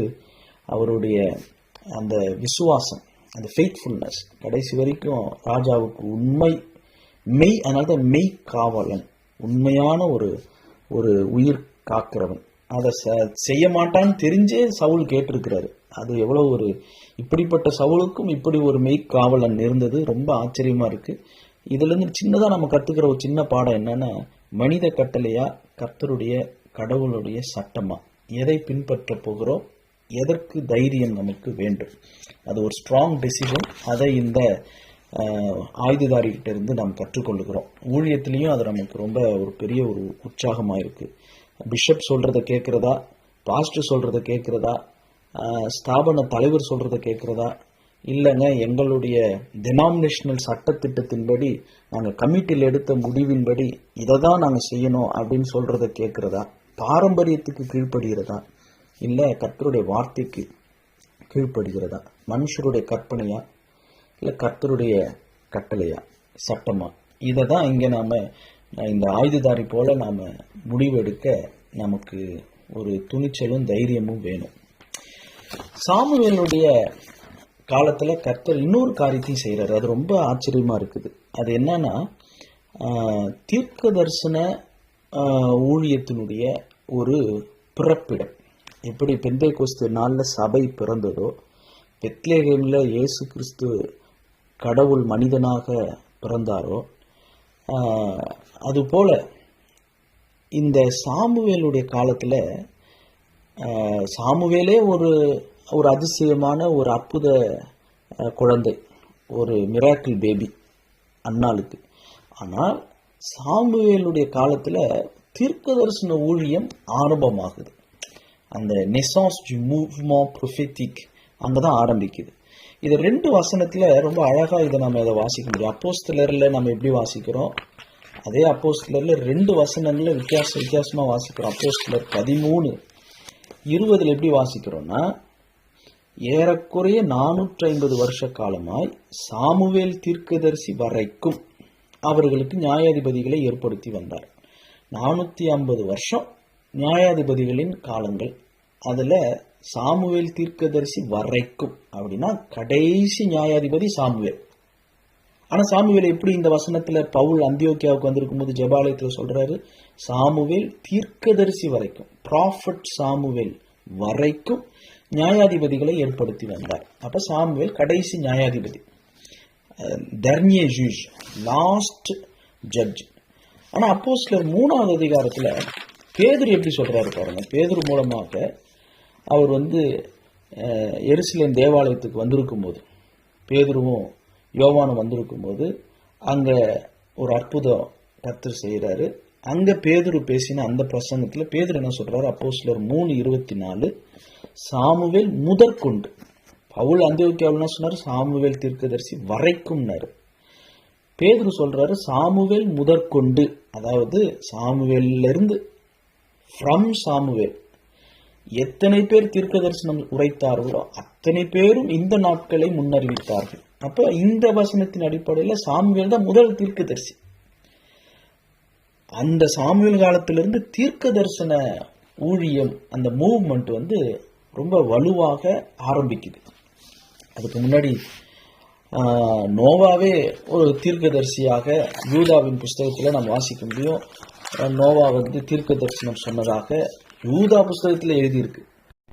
நோவா இல்ல, ஏனோக்கு குறித்து யூதா அப்பவே யூதா எழுதியிருக்கிறாரு. ஆதாமுக்கு, யூதா 14வது வசனம், ஆதாமுக்கு 7ஆம் தலைமுறையான ஏனோக்கும் இவர்களை குறித்து அப்பவே அவர் முன் அறிவித்தான் என்று 15வது வசனத்தின் கடைசி வரையில வாசிக்கிறோம். கர்த்தர் வருகிறார் என்று முன்னறிவித்தான். ஸோ ஏனோக்கே அப்போ முன்னறிவிக்கிறவராக, தீர்க்க தரிசனம் சொன்னவராக ஏனோக்கு இருந்திருக்கிறார். மோசே போல ஒரு தீர்க்கதரிசியை கர்த்தர் எழும்ப பண்ணுவார் என்றும் நம்ம வாசிக்கிறோம். அவர் தான் இயேசு கிறிஸ்து, நமக்கு தெரியும். ஆனாலும் இந்த சாமுவேல் காலத்திலிருந்து ஒரு தீர்க்க தரிசன ஊழியம், தீர்க்கதரிசிகளை இஸ்ரவேல் தேசம் ராஜாக்களோடு கூட கர்த்தரை பிரதிபலிக்கிற கர்த்தருடைய ஆசாரியர்கள் இருந்தாலும் கர்த்தருடைய தீர்க்கதரிசிகள் கூட இருந்து வழிநடத்துகிற ஒரு பெரிய மூவ்மெண்ட் சாமுவேல் காலத்துல தான் ஆரம்பிக்குது. அதனாலதான் அப்போஸ்தலர் 3வது அதிகாரத்துல சாமுவேல் தீர்க்கதரிசி முதற்கொண்டு தீர்க்க தரிசனம் சொன்னவங்க எல்லாரும் இந்த காலத்தை சொன்னாங்கன்னு பேதுரு சொல்றாரு. ஸோ இங்க இந்த ஒரு தீர்க்க தரிசன வேலையை, அதனாலதான் 1 சாமுவேல் 19வது அதிகாரத்துல அந்த ராமாவில் சாமுவேல் இருக்கும்போது அவர் இந்த நாயோத்தில ராமாவில் அதுக்கு அந்த ஊர்களில் இருக்கும்போது சாமுவேல் செய்த ஒரு முக்கியமான பணி அவருடைய காலத்தில். சாமுவேல் கடைசி நியாயாதிபதி, சவுல் முதல் ராஜா. ஆனால் இதுக்கு இடைப்பட்ட 2 பேருக்கு நடுவில் ஒரு புது ஊழியத்தை சாமுவேல் மூலமாக கர்த்தர் உருவாக்குறாரு. தீர்க்க தரிசன ஊழியம், தீர்க்கதரிசிகளை உருவாக்குகிற ஒரு பணி. அடுத்த தலைமுறைக்கு இஸ்ரவேல் தேசத்திற்கு கர்த்தருடைய நியாயப்பிரமாணத்தை சொல்லிக் கொடுக்கிறது மட்டும் இல்லை, நியாயாதிபதிகளை போல வர இருக்கிற எச்சரிப்புக்கான வார்த்தைகள், கண்டிப்பான வார்த்தைகள், கண்டித்து உணர்த்தக்கூடிய தைரியசாலிகள், காம்ப்ரமைஸ் ஆகாதவர்கள், அவங்கள உருவாக்கக்கூடிய ஒரு வித்தியாசமான ஒரு ஊழியத்தை சாமுவேலை கொண்டு கர்த்தர் ஆரம்பிக்கிறார். 1 சாமுவேல் 19வது அதிகாரத்துல 19-20 வாசிக்கிறோம். தாவீது ராமாவுக்கு அடுத்து நாயோதிலே இருக்கிறான் என்று சவுலுக்கு அறிவிக்கப்பட்டது. அப்பொழுது சவுல் தாவீதை கொண்டு வர சேவகரை அனுப்பினான். அவர்கள் தீர்க்க தரிசனம் சொல்லுகிற தீர்க்கதரிசிகளின் கூட்டத்தையும் சாமுவேல் அவர்களின் தலைவனாக நிற்கிறதையும் கண்டார்கள். ஒரு தீர்க்கதரிசிகளின் பள்ளி, ஒரு ஸ்கூல் ஆஃப் ப்ராஃபெட்ஸ், பிரெஞ்சில் சொல்லணும்னா எக்கால் தி ப்ரொஃபெட், அதை நிறுவுகிறார் சாமுவேல் மூலமாக கர்த்தர் அங்கே உருவாக்குறார். குறிப்புகள் மட்டும் சொல்கிறேன், எழுதி கொள்ளலாம். 1 சாமுவேல் 19, இந்த வாசித்த 19-20 ராமாவில் இந்த தீர்க்கதரிசிகளின் பள்ளி அங்கே சாமுவேல் மூலமாக உருவாகுது. 2 ராஜாக்கள் புத்தகங்களில் 2 ராஜாக்கள் 2:3 பெத்தேல்ல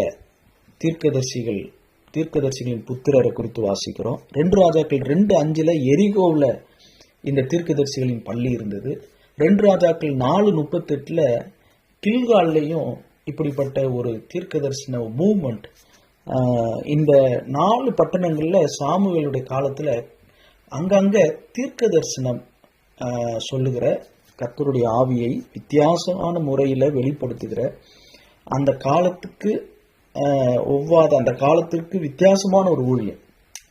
அதை சாமுவேல் மூலமாக கர்த்தர் அங்கே செய்கிறார். சாமுவேலுடைய ஊழியம் ரொம்ப ஆச்சரியமான ஊழியம், ஆசாரிய ஊழியம், நியாயாதிபதியாகவும் அதே நேரத்தில் இப்படி தீர்க்கதரிசிகளை உருவாக்குகிற, பயிற்சிவிக்கிற ஒரு ஒரு ஊழியமும் செஞ்சிருக்கிறாரு. அதே நேரத்தில் சாமுவேல் இன்னொரு அவருடைய வாழ்க்கையில ரொம்ப ஒரு வித்தியாசமான ஒரு ஊழியத்தை செஞ்சிருக்கிறார். அது என்னன்னா எழுத்து பணி. 1 நாளாகமம் 29வது அதிகாரம் 29வது வசனத்திலிருந்து வாசிக்கிறோம். 1 நாளாகமம் 29:30 தாவீது ராஜாவினுடைய ஆதியோடந்தமான நடபடிகள், அதாவது the acts of king David, அதாவது அப்போஸ்தலருடைய நடபடிகள் அப்படின்னு நம்ம வாசிக்கிறோம்ல, அந்த மாதிரி தாவீது ராஜாவினுடைய நடபடிகள், அவருடைய விவரங்கள் ஃப்ரம் ஃபர்ஸ்ட் டு லாஸ்ட், அவன் அரசாண்ட விபரமும் அவனுடைய வல்லமையும் அவனுக்கும் இஸ்ரவேலுக்கும் அந்தந்த தேசங்களின் ராஜ்யங்கள் அனைத்துக்கும் நடந்த கால சம்பவங்களும் ஞான திருஷ்டிக்காரனாகிய சாமுவேலின் பிரபந்தத்திலும் தீர்க்கதரிசியாகிய நாத்தானின் பிரபந்தத்திலும் ஞான திருஷ்டிக்காரனாகிய காத்தின் பிரபந்தத்திலும் எழுதியிருக்கிறது. ஸோ இதை 1 சாமுவேல் 8 சாமுவேலை குறித்து எப்படி நம்ம வாசிக்கிறோம்னா, 1 சாமுவேல் 8வது அதிகாரத்திலே, நம்ம 31வது அதிகாரத்துக்கு வந்திருக்கோம் கடைசியில். 1 சாமுவேல் 8 முதல் வசனத்திலேயே சாமுவேல் எப்படி சித்தரிக்கப்படுறாருன்னா, சாமுவேல் முதிர் வயதான போது, அங்கேயே அவருக்கு முதிர் வயதான ஒரு கிழவனாக, தாத்தாவாக தான் அங்கேயே அவர் பிரதிபலிக்கப்படுறார். 1 சாமுவேல்ல 25 முதல் வசனத்திலேயே சாமுவேல் அவர் இறந்து போனார், சாமுவேல் மரணம் அடைந்தான் அப்படின்னு அவருடைய மரணத்தை அங்கே சொல்லப்பட்டாயிற்று. மறுபடியும் அந்த அஞ்ஞனம் பார்க்கிற அந்த சம்பவத்தை சொல்றதுக்காக 1 சாமுவேல் 28:3 சாமுவேல் இதற்கு முன்னமே மரித்து போனான் அப்படின்னு சாமுவேலுடைய வாழ்க்கையில அவர் முதிர் வயதானதையும் அவர் இறந்து போனதையும் குறிப்பிட்டு இங்க 1 சாமுவேல் 8வது அதிகாரம் 25வது அதிகாரம் 28 சொல்லப்பட்டிருக்கு. அப்போ இதுக்கு பின்னால வந்ததை யார் எழுதியிருக்கிறாங்க? 1 நாளாகமம் 29 நாம் வாசித்தபடி சாமுவேலும் தீர்க்கதரிசியாகிய நாத்தானும் தீர்க்கதரிசியாகிய காத் அல்லது ஞான திருஷ்டிக்காரனாகிய காத். இந்த நாத்தான் இவங்க 2 பேரும் இந்த தீர்க்கதரிசியின் பள்ளியில சாமுவேல் மூலமாக உருவாக்கப்பட்டவர்கள். தீர்க்கதரிசனம் சொல்றவங்க மட்டும் இல்ல, சாமுவேலை போல இந்த நாத்தான் இந்த காத்தும் இன்னொரு விசேஷத்தை ஊழியம் செய்யறாங்கன்னா எழுத்து பணி, எழுதி வைப்பது. அதாவது த கிரானிக்கல்ஸ் எழுதி வைக்கிறது, the records of Samuel, the records of Gad and Nathan, இந்த ரெக்கார்ட்ஸ்ல எழுதி வைக்கிறது. டைரி மாதிரி கர்த்தருடைய வார்த்தைகளை, பிரமாணங்களை எழுதி வைத்த ஊழியர்கள் உண்டு, காலங்கள் உண்டு. அதே நேரத்தில் இந்த ராஜாங்க நடவடிக்கைகள் இதையும் எழுதி வைக்கிற ஒரு விசேஷ பணியை அந்தந்த காலங்களுக்கு சம்பந்தமான காரியங்களை எழுதி வைத்தாங்க. இதுக்கு முன்ன சாமுவேல் சவுல் ராஜா உருவாகும் போது இன்னொரு காரியத்தை எழுதி வச்சிருக்கிறார். 1 சாமுவேல் 10வது அதிகாரம் 25வது வசனத்துல வாசிக்கிறோம். 1 சாமுவேல் 10:25. சாமுவேல் ராஜாங்கத்தின் முறையை ஜனங்களுக்கு தெரிவித்து அதை ஒரு புஸ்தகத்தில் எழுதி கர்த்தருடைய சந்நிதியில் வைத்தார். Samuel told the people the legal claim, அதாவது சட்ட உரிமை கோரல், ஆர் பிரெஞ்சில் சொல்லணும் ரெக்லாமேஷன் ஜூரிடிக், அல்லது requirements of the kingdom. ஒரு ராஜாங்கத்தினுடைய முறை என்னென்னலாம் requirements இருக்கும், லீகல் கிளைம் என்ன இருக்கும், என்னென்னலாம் சட்டத்தின்படி உரிமைகள் என்னென்ன இருக்கும், இதெல்லாம் ஜனங்களுக்கு தெரிவித்து அதை ஒரு புஸ்தகத்தில் எழுதி he wrote them in a book and placed it before the Lord. அதை எழுதி கர்த்தருடைய சந்நிதியில் வைத்தார். சாமுவேலுடைய வாழ்க்கை ஒரு ஆச்சரியமான ஒரு வாழ்க்கை.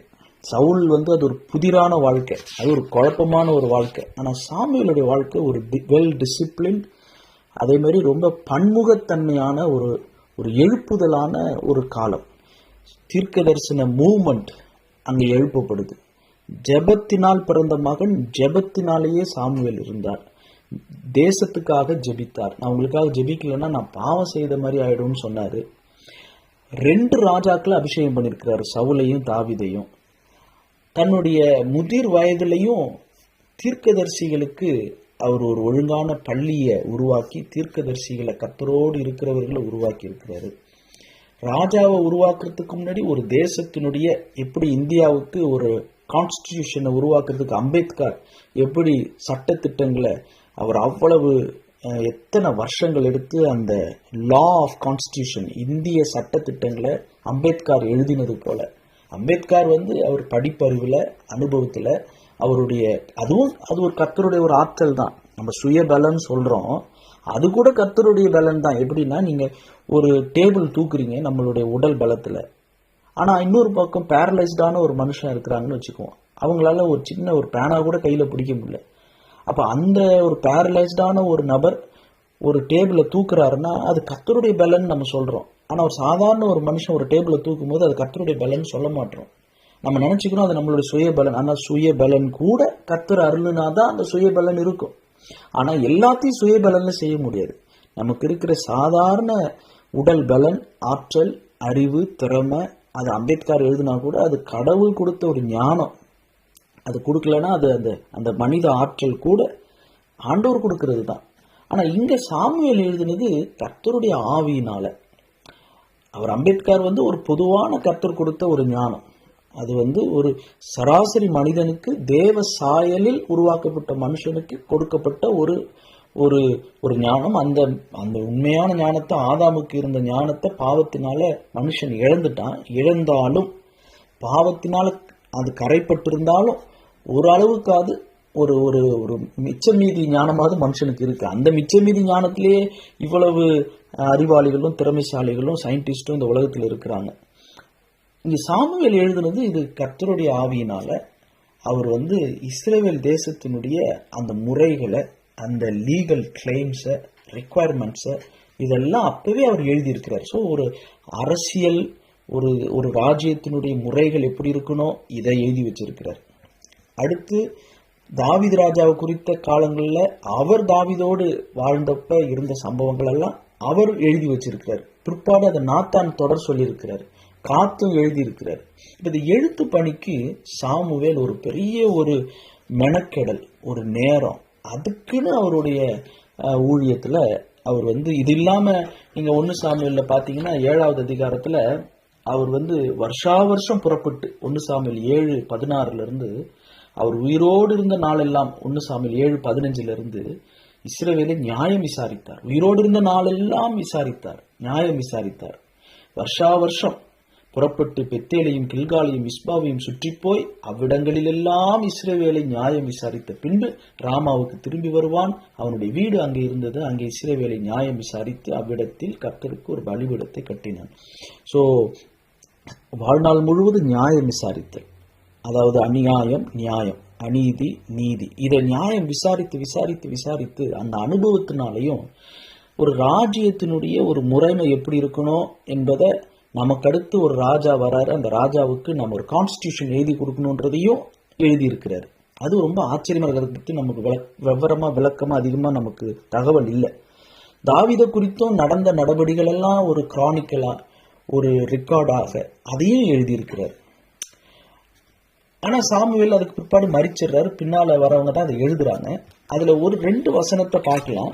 அந்த எழுத்தாளர்கள் அவங்க இந்த அதிகாரம் வரும்போது எப்போ எந்த காலத்தில் எழுதியிருப்பாங்கன்றதை புரிஞ்சுக்கிறதுக்காக இந்த 2 வசனங்களை மட்டும் வாசித்து நம்ம இந்த நாளின் தியானத்தை முடிவு செய்யலாம். 1 சாமுவேல் 27வது அதிகாரம். இங்கே சிக்லாகில் தாவீது இருக்கும்போது, பெலிஸ்தியர்களுடைய மண்ணில் இருக்கும்போது, ஆகீஸ் என்கிற மனுஷன் தாவீதுக்கு சிக்லாக கொடுக்கும்போது ஒரு வார்த்தை வருது. 1 சாமுவேல் 27:6. அன்றைய தினம் சிக்லாகை தாவீதுக்கு ஆகீஸ் கொடுத்தான். அது நிமித்தம் சிக்லாக் இந்நாள் வரைக்கும் யூதாவின் ராஜாக்களை சேர்ந்திருக்கிறது. இந்நாள் வரைக்கும் இதை எழுதுகிற ஆத்தர், இதை எழுதுகிற அந்த எழுத்தாளர் அது சாமுவேலாக இருக்க வாய்ப்பு இல்லை. ஏன்னா சாமுவேல் இறந்துடுறார். இப்போ இதை நாத்தான் தான் எழுதியிருக்கணும், இல்லை காத் தீர்க்கதரிசி தான் எழுதியிருக்கணும். அவங்க எழுதும் போது எழுதுறாங்க இந்நாள் வரைக்கும். நாங்கள் இப்போ எழுதிட்டு இருக்கிறோம், இதை எழுதிட்டு இருக்கிற இந்த டைம் வரைக்கும், the time of this writing, இந்த 27வது அதிகாரம் எழுதப்படும் காலத்தில் அந்த ஆத்தர் எழுதுறாரு இந்நாள் வரைக்கும் சிக்லாக் யூதாவின் ராஜாக்களை சேர்ந்திருக்கிறது. அப்படின்னா என்ன? இஸ்ரவேலினுடைய ராஜாக்கள், யூதாவினுடைய ராஜாக்கள், இந்த பிரிவு அங்க நம்ம பார்க்க முடியும். இஸ்ரவேல் ராஜாக்களும் யூதாவின் ராஜாக்களும் பிரிஞ்சிட்டாங்க இல்லையா? அந்த நாட்கள்ல தான் இது எழுதப்பட்டிருக்கு. அதனாலதான் அவங்க சொல்றாங்க யூதாவின் ராஜாக்களை சேர்ந்து இருக்கிறது. அப்ப இந்த சிக்லாக்ல தாவீது இருந்த இந்த காலங்கள் இது எப்ப எழுதப்படுது? இஸ்ரவேல் ராஜாக்கள் அவங்க ஒரு பிரிவாகவும், யூதாவின் ராஜாக்கள் ஒரு பிரிவாகவும், kings of Judah, kings of Israel 2 பிரிவாக இருக்கும்போது இதை எழுதுகிற ஆத்தர் சொல்றாரு யூதாவின் ராஜாக்கள் இந்நாள் வரைக்கும் இது சேர்ந்திருக்கு. அப்படின்னா இது எவ்வளவு பின்னால இந்த 27வது அதிகாரம் எழுதப்பட்டிருக்கும் என்பதை புரிந்து கொள்வதற்காக இந்த 1 சாமுவேல் 27:6 மென்ஷன் பண்ண விரும்புறேன். ஜுஸ்கா சொஜூர்னு பிரெஞ்சில் வருது. இன்னொரு வசனம் 1 சாமுவேல் 31லயும் அந்த எழுத்தாளரை நம்ம கவனிக்க முடியும். 7வது வசனத்தை வாசிக்கிறேன். 1 சாமுவேல் 31:7. இந்த கில்போவா மலையில நடந்த இந்த இறுதி யுத்தம், சவுலுடைய கடைசி யுத்தம், அதை எழுதும் போது அந்த ஆத்தருடைய வார்த்தையை கவனிக்க முடியும். 1 சாமுவேல் 31:7. இஸ்ரவேலர் முறிந்தோடினார்கள் என்றும் சவுலும் அவன் குமாரரும் செத்து போனார்கள் என்றும் பள்ளத்தாக்குக்கு இப்பாலும் யோர்தானுக்கு இப்பாலும் இருந்த இஸ்ரவேலர் கண்டபோது அவர்கள் பட்டணங்களை விட்டு ஓடி போனார்கள். அப்பொழுது பெலிஸ்தர் வந்து அவைகளிலே குடியிருந்தார்கள். அவனல்ல இவனே ரட்சிக்கப்பட்டு வீடு திரும்பினான் அப்படின்னு நம்ம வாசிக்கிறோம் சுவிசேஷத்துல. இவன் யாரு? தூரத்தில் இருப்பவன் அவன், நான் இருக்கிற இடத்துல பக்கத்தில் இருக்கிறவன் இவன். அதுபோல அப்பால் இப்பால், அப்பால்னா என்னது? அதோ அங்க நிக்கிறான் அப்படின்னு அந்த பக்கம், இப்பால்னா இந்த பக்கம். அப்ப எழுதுகிற எழுத்தாளர் சொல்றாரு பள்ளத்தாக்குக்கு இப்பாலும் யோர்தானுக்கு இப்பாலும் இருந்த இஸ்ரவேலர் கண்டபோது. நான் எழுதுகிற மனுஷன் இந்த பக்கம் இருக்கிறார். ஏன்னா யோர்தானுக்கு அந்த பக்கத்துல தான் அந்த கில்போவா மலை இருக்கு, அங்க யுத்தம் நடக்குது. யோர்தானுக்கு இந்த பக்கத்துல இருந்த இஸ்ரவேலர்கள் கேள்விப்படுறாங்க சவுல் இறந்து போயிட்டாரு, பெலிஸ்தியர்கள் ஜெயிச்சிட்டாங்க, பட்டணங்களை விட்டு இஸ்ரவேல் தேசத்தார் ஓடி போனாங்க, அந்த பட்டணங்கள்லாம் பெலிஸ்தியர்கள் வந்து குடியேறிட்டாங்க கேள்விப்பட்ட போது, இப்பால் யோர்தானுக்கு இப்பாலும் பள்ளத்தாக்கு இப்பாலும் இருந்த இஸ்ரவேலர் கண்டபோது. இந்த வார்த்தைகளை எழுதுகிற ஆத்தர் அவர் எந்த பக்கத்தில் நிற்கிறாரு? யோர்தானுக்கு இந்த பக்கத்தில். அதனால்தான் அவர் நான் இருக்கிற இப்பாலும் இந்த பக்கத்தில், அந்த பக்கம் சொல்ல இந்த பக்கத்தில் என்கிற இந்த வசனங்களை வைத்து இதெல்லாம் நாத்தான் அல்லது காத் தீர்க்கதரிசி தான் இந்த பகுதிகளை அவங்க எழுதியிருக்க, சாமுவேலுடைய இந்த எழுத்து பணியை தொடர்ந்து இருக்க முடியும். இன்னைக்கு நாம் சிந்தித்த இந்த வசனங்களிலிருந்து நாம் புரிந்து கொள்கிற சத்தியங்கள் குறிப்பாக அந்த சவுலுடைய ஆயுததாரிகிட்ட இருந்து கற்றுக்கொண்டோம். சாமுவேல் காலத்துக்கும் சவுல் காலத்துக்குள்ள வித்தியாசங்களை பார்த்தோம். கர்த்தருடைய ஆளுகையை பார்த்தோம். ஒருவேளை தற்கொலையே செய்து கொண்டாலும் கர்த்தர் தான் சவுலை கொன்றார் அப்படின்னா, ஒரு உயிர் ஒரு மனுஷனை விட்டு கொலையினாலேயோ தற்கொலையினாலேயோ விபத்துனாலேயோ பிரிந்தாலும் கர்த்தருடைய அனுமதி இல்லாமல் எதுவும் நடக்கிறது இல்லை என்கிறத நம்ம சிந்தித்தோம். சாமுவேலுடைய ஊழியங்கள் எவ்வளவு வித்தியாசமான பன்முகத்தன்மையா இருந்தது என்பதை நம்ம சிந்தித்தோம். அழைப்பு இருந்தால் தான் அதை செய்ய முடியும். எல்லாரும் எல்லாத்தையும் செஞ்சிட முடியாது.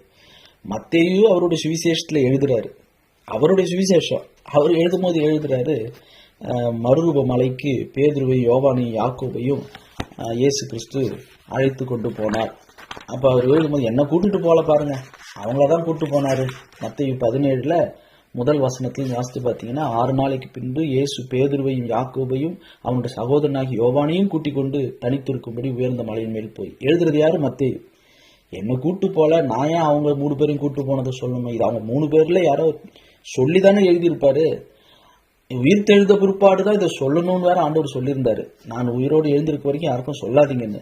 அது பிற்பாடு சொல்லியிருப்பாங்க. மத்தேயு 17 மத்தேயு எழுதுறாரு. அப்ப சிலருக்கு சில அழைப்பு இருக்கு, சிலருக்கு அந்த அழைப்பு இல்லை. அதே நேரத்தில் சில பேர் சாமுவேல் போல பன்முகத்தன்மையோடு ஊழியங்களை செய்ய முடியும். அதனாலதான் சிலரை மெய்ப்பராகவும் போதகராகவும். சில பேர் மெய்ப்பர் ஊழியம் இருக்கும், ஆனால் போதிக்கக்கூடிய வரம் கிருபை இருக்காது, டீச் பண்ண தெரியாது மெய்ப்பர்களுக்கு. சில மெய்ப்பர்களுக்கு போதிக்கக்கூடிய கிருபையும் இருக்கும். சில பேரை ஆண்டவர் பேதுரு யோவான் யாக்கோபை மறுமலை கூட்டு போனார், மத்தேயு கூட்டு போல. மத்தேயு எழுததான் செஞ்சாரு, மத்தேயு சொல்லிதான் நமக்கெல்லாம் தெரியும். பேதுரு கூட அவர் லைட்டா தான் அவர் தொடுறாரு, ஆனா யாக்கோபோ யோவானோ அதை பத்தி எழுதல. சிலருக்கு சில கிருபை, சிலருக்கு சில அழைப்பு. 12 பேருக்கும் எல்லாருக்கும் இல்லை, 3 பேருக்கு தான் இருந்துச்சு. ஆனா அவங்களுக்கு இருக்குதுன்னு எனக்கும் இருக்கணும்னு நினைக்க அர்த்தம் கட்டாயம் கிடையாது. அது ஆண்டவருடைய நோக்கம். அவர் யாருக்கு எப்படி. சாமுவேலை ஆண்டவர் எழுத்தாளராகவும் உபயோகப்படுத்தினார், சாமுவேலை நியாயம் விசாரிக்கிறவராகவும் பயன்படுத்தினார். ராஜாக்களை உருவாக்கூட அபிஷேகிக்கூடிய கிருபை இருந்தது.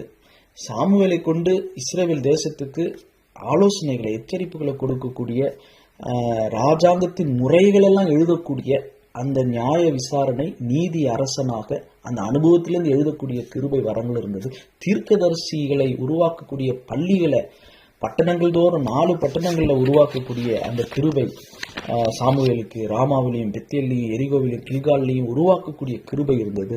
இதெல்லாம் பார்க்கும்போது அவர் கடைசி நியாயாதிபதியாகவும் இருந்தார், முதல் தீர்க்கதரிசியாக, தீர்க்கதரிசிகளின் காலங்களினுடைய முதல் தீர்க்கதரிசியாக இருந்திருக்கிறார்னு பார்க்கும்போது நாம புரிந்து கொள்றது என்ன? கர்த்தரே நிறுவுகிறவர், அவரே உத்தரவிடுகிறவர், அவரே அகற்றுகிறவர், நிராகரிக்கிறவர், பணி நீக்கம் செய்கிறவர்.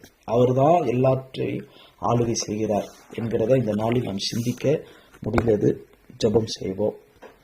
பரிசுத்தமுள்ள எங்கள் பரலோக பிதாவே, நீர் வானத்தையும் பூமியும் உண்டாக்கினவர், வானத்திலும் பூமியிலும் சர்வ அதிகாரமும் எனக்கு கொடுக்கப்பட்டிருக்கு என்று எங்கள் ஆண்டவராகிய இயேசு கிறிஸ்து சொல்ல, பிதாவே நீர் உம்முடைய குமாரனுக்கு சகல அதிகாரத்தையும் கொடுத்திருக்கிறீர்.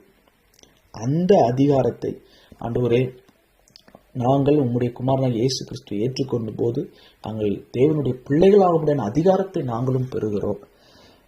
ஆண்டவரே நீர் எங்களுக்கு அதிகாரத்தை கொடுத்து எங்களை முத்திரித்து எங்களை ஆசாரியர்களாகவும் ராஜாக்களாகவும் உமோடு கூட நாங்கள் உன்னதங்களிலே அமர்ந்திருக்கக்கூடிய பெரிய பாக்கியத்தை ஸ்லாக்கித்து ரட்சிப்பின் மூலமாக கிருபாசனத்தண்டை நெருங்க உம்முடைய இரத்தத்தினால் எங்களை நீர் மறைத்திருப்பதற்காக, நீதிமான்களாக்கி இருப்பதற்காக உமக்கு நன்றி செலுத்துகிறோம்.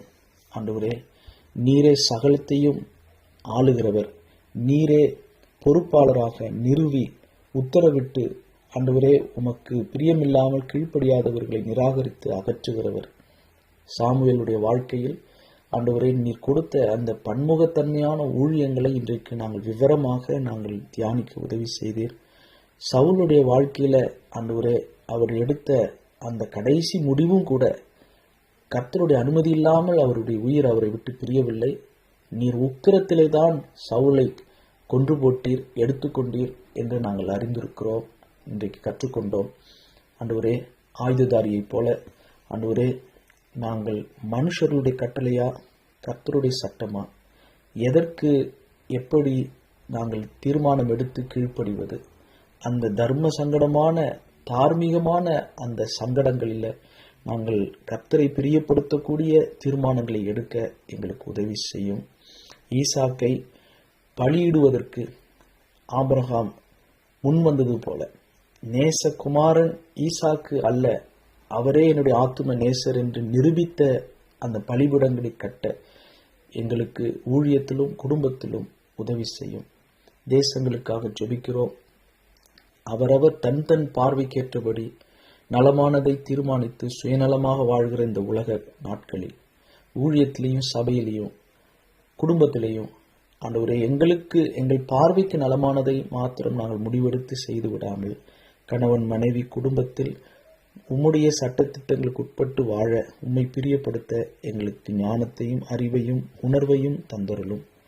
உம்முடைய வார்த்தையை இன்றைக்கு நாங்கள் சுவைக்க கற்றுக்கொள்ள இதை எழுதிய எழுத்தாளர்களை குறித்தும் நாங்கள் லைட்டாக தொட்ட ஆண்டவரே, உம்முடைய வார்த்தையின் மூலம் எங்களுக்கு நீர் கற்றுக் கொடுத்த பாடங்களுக்காக தெளிவுக்காக உமக்கு நன்றி செலுத்துகிறோம்.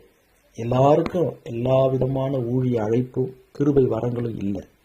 கர்த்தர் ஒவ்வொருவருக்கும் ஒவ்வொரு விதமாக நீர் கிருபைகளை நீர் அளந்து பகுத்து நீர் கொடுக்கிறவராய் இருக்கிறீர். உம்முடைய கிருபைகளுக்காக நன்றி செலுத்துகிறோம். அவனவன் தான் அழைக்கப்பட்ட அழைப்பிலே நிலைத்திருக்க, நாம் என்ன விதத்தில் அழைக்கப்பட்டிருக்கிறோமோ அந்த நிலையிலே நிலைத்து நாங்கள் ஓட, நியமிக்கப்பட்ட ஓட்டத்தில் எதற்காக பிடிக்கப்பட்டோமோ அதை நோக்கி ஆசையாய் தொடர எங்களுக்கு உதவி செய்யும். இந்த சத்தியங்களை பிற்பால கேட்க போகிற ஒவ்வொருடைய செவிகளையும் ஆசீர்வதியும், அவருடைய உள்ளங்களையும் ஆசீர்வதியும். இந்த வார்த்தை அநேகருக்கு பிரயோஜனமாக இருக்க இந்த வார்த்தைகளை ஆசீர்வதிக்கிறோம். உம்முடைய கிருபைகளுக்காக நன்றி சொல்லி இந்த ஜெபத்தை எங்கள் ஆண்டவராகிய இயேசு கிறிஸ்துவின் மூலமே ஜெபிக்கிறோம் பிதாவே. ஆமேன், ஆமேன்.